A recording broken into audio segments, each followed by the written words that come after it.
संतोष देशमुख हत्येप्रकरणी नवीन माहिती समोर आली आहे। दोषारोपपत्रातील उल्लेख असलेल्या घटनांच्या व्हिडिओचं minute to minute update news 18 लोकमतच्या हाती लागलेत। आरोपी महेश केदारनं स्वतःच्या मोबाईलमध्ये देशमुखांना मारहाण करताना तब्बल 15 व्हिडिओ आणि 8 फोटो घेतले होते। हे सगळे 15 व्हिडिओ आणि 8 फोटो दोषारोपपत्रात जोडण्यात आलेत आणि त्याबद्दलची माहिती आता समोर आली आहे। आमचे प्रतिनिधी सुरेश जाधव आपल्यासोबत फोन लाईनवरती आहेत। सुरेश, दोषारोपपत्रातनं काय माहिती समोर? संतोष देशमुख यांच्या हत्ये प्रकरणामध्ये ज्यावेळेस अपहरण करण्यात आलं होतं, ते अपहरण केल्यानंतर मारहाणीला या सर्व आरोपींनी कधी सुरुवात केली याचा जो व्हिडिओ आहे, तो पहिला व्हिडिओ महेश केदार याच्या मोबाईल मधला जो आहे तो 3:46 आहे आणि तिथपासून जवळपास 15 व्हिडिओ बनवले गेले आणि सगळ्यात शेवटचा जो काही व्हिडिओ आहे तो सगळ्यात शेवटचा व्हिडिओ हा 5:53 सगळ्यात शेवटचा व्हिडिओ आहे। तब्बल 2 तास अमानुष पद्धतीने मारहाण केली जात होती।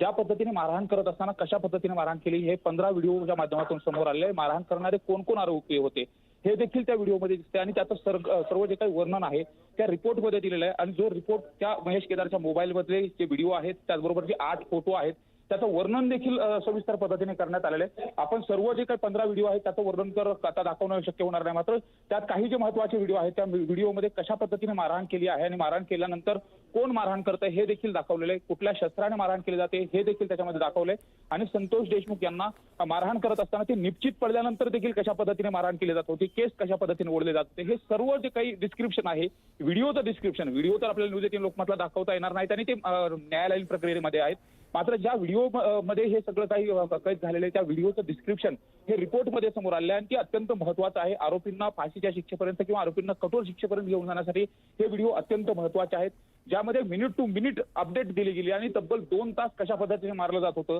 हे देखील या संपूर्ण अहवालामधून समोर आले। त्यामुळे हे अत्यंत धक्कादायक आहे। आता हा जो काही पुरावा आहे हा डिजिटल एव्हिडन्स अत्यंत महत्त्वाचा संतोष देशमुख हत्या प्रकरणामध्ये असणार आहे आणि तो महेश केदार याच्या मोबाईलमध्ये घेतला गेलेला आहे। याची एमबी सुद्धा किती आहे एवढंच नाही तर किती सेकंदाचे व्हिडिओ आहेत हे देखील आता न्यूज 18 लोकमतच्या माध्यमातून सर्व आपल्याला प्रेक्षकाला दाखवता येणार आहे।